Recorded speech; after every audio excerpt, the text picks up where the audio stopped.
Ukraine commemorated its Independence Day on Wednesday with a show of resistance to Russia's invasion. The 24th of August also marked exactly 6 months to the day Moscow started shelling Ukraine, displacing approximately 14 million people. Ukraine's ambassador to South Africa, Liubov Abravitova, is with me now in studio to chat about this. Thank you so much for joining us in studio. We do appreciate it. It must be quite a difficult moment, despite the fact that Ukraine is saying we still are independent, given what's happening with Russia's invasion.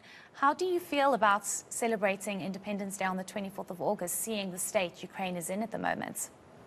Good evening, our viewers. Yes, it was very special, if I may say so, Independence Day. And I think it was Independence Day with different meaning of independence. Because today, when we are fighting for this meaning, we really much more appreciate it. And it's not only about independence of Ukrainians. It's about the independent right of every single nation to make its independent choice.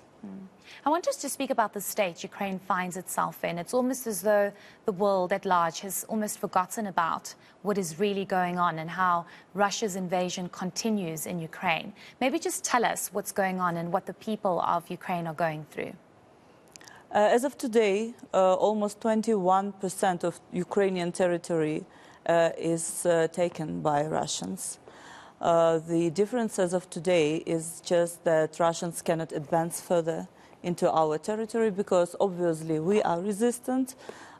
Ukrainians firmly believe that we will overcome this evil and we will win this war.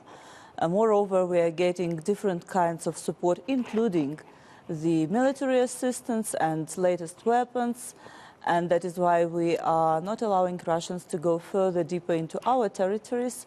So the task of Russians today is just to try to keep control over those territories that are taken already. And Ukrainians are going closer and taking back the territories more and more. That is why today Russians are trying to hold so-called referendums on those territories that are seized already. And we already know the scenario because it happened once in 2014 in Crimea. And it is important today to speak about that, to prevent it to happen again.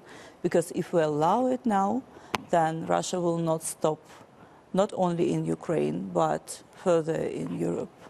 I want us to speak about the impact that the Russian invasion in Ukraine has had, not just in Europe, but when it comes to exporting.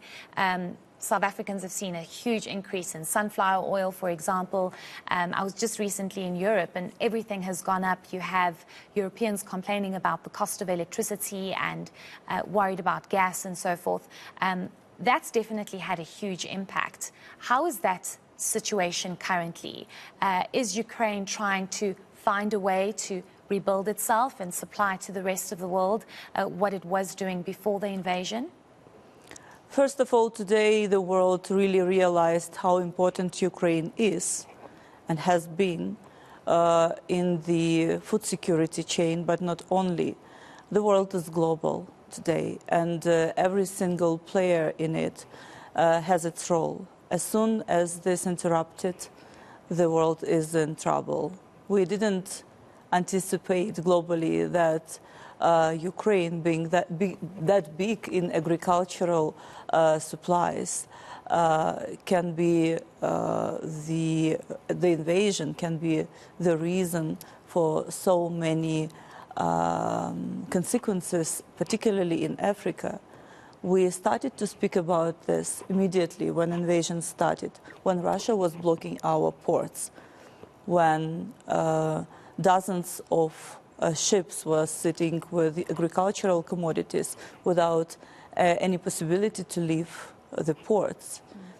And we are showing to the world today that we are not only the credible supplier, but also a very dedicated one, because during all this time, Ukraine was having a planting season, now we are having the harvesting season, literally under the shelling of Russian missiles. We are trying to supply, to produce the agricultural commodities to the world. Yeah, very difficult circumstances, but as you said, it's the resistance and the resilience also of Ukrainians. I want us to speak about how many people you know, to your knowledge, have fled Ukraine. It is a very interesting question because initially, when we had the data on internally displaced and the people who were leaving the territory of Ukraine, the numbers were huge. It was around 14 million people at that time together. Now we see that people are coming back to Ukraine. So the number that is coming back is much bigger than people who are leaving Ukraine. And I think this is something very extraordinary that the world didn't see during the war times. That's how we love our country. I think people are perhaps saying we want to go back home. Do you have statistics on how many people lost their lives because of this invasion? I remember those horrific pictures that were coming out a couple of months ago and how the world was so stunned at the violence that Ukrainians had experienced. Do you have numbers of how many have lost their lives? We don't have, and we cannot have them, because those territories that are under Russians, we don't really can anticipate the numbers that either killed during the attacks or being killed after Russia taken over. Because on all these territories, not only the deliberate killings are happening, there are some filtration camps where men are divided from women and children, and then people are disappearing. You can really not understand unless the international observers and missions will come and we will have statistics, the data. I would avoid to say the numbers. Yeah, definitely. I want to speak about the support that Ukraine has received and how some countries have decided to not necessarily side with Ukraine, but rather ask for there to be peace between the two countries. And I speak specifically here about South Africa because we do know that International Relations Minister Naledi Pandor has been quite vocal about you as an ambassador, to say you've been vocal on social media about South Africa not really taking a stance and a side with Ukraine.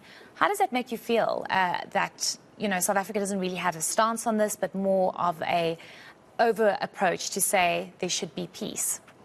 I think that South Africa has its stance, and we all aware about it, non-alignment, and we heard and read about this.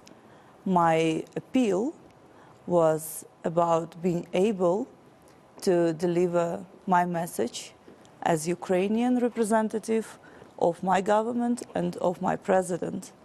But obviously, and due to my position and my diplomatic experience, not to criticize and not to call to take sides. Of course, we do understand that no one in the world, I cannot imagine any country in the world, can tolerate or can look and approve the killings of people anywhere in the world. Mm-hmm.